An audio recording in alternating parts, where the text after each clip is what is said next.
வரஹ்மத்துல்லாஹி வபரகாத்துஹு. எனது பெயர் அனஸ். நான் சவுதி அரேபியாவில் இஸ்லாமிக் யூனிவர்சிட்டி ஆஃப் மதீனாவில் அரபிக் லாங்குவேஜில் பிஏ செஞ்சு கொண்டிருக்கிறேன். லாஸ்ட் வெக்கேஷன் 3 months கிடச்சிச்சு எனக்கு. அப்போ அந்த வெக்கேஷனை நான் பிரயோசனமாக பயன்படுத்தணும் வந்ததுக்காக ஏதாவது செய்யலாம்னு நினைக்க கொள்ள தான் ஃபேஸ்புக்கினூடாக ஹார்வர்ட் இன்டர்நேஷ்னல் பிஸ்னஸ் காலேஜினுடைய அட்வர்டைஸ்மெண்ட் பார்த்தேன். கிராஃபிக்ஸ் கிளாஸை பற்றி அவங்க பேசினாங்க. எனக்கு கிராஃபிக்ஸ் கிளாஸ் படிக்கிற ஒரு ஆசை இருந்துச்சு. ஹார்வர்ட்டினூடாக நான் கிராஃபிக்ஸ் கிளாஸை படித்தேன். அந்த முறையில் படித்து தந்தாங்க. எனக்கு சானாப்சர் படித்து தந்தாது. அதே மாதிரி எனக்கு கிராஃபிக்ஸ் கிளாஸோடு சேர்த்து ஐடி கிளாஸும் ஃப்ரீயாக தந்திருந்தாங்க. நப்ரிஸ் சேரிக்கிட்ட படித்தேன்.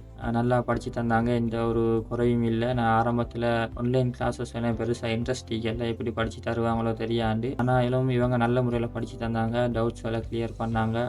டெய்லி கிளாஸுடைய வீடியோஸும் தந்தாங்க. இவங்கள்ட்ட கிராஃபிக்ஸ் ஐடி இல்லாமல் இன்னும் நிறைய கோர்சஸ் அவங்க ஸ்டூடெண்ட்ஸுக்கு கொடுத்து கொண்டிருக்கிறாங்க. நல்ல முறையில் கிளாஸஸ் எல்லாம் செய்கிறாங்க. இன்னும் இவங்க க்ரோவ் ஆகணும். இலங்கையில் மட்டும் இல்லாமல் இன்னும் வெளிநாடுகள்லையும் இவங்களோட பணி மென்மேலும் வளர்ச்சி அடையணும் என்று சொல்லி விடைபெறுகிறேன். தேங்க்யூ ஹாவஸ்.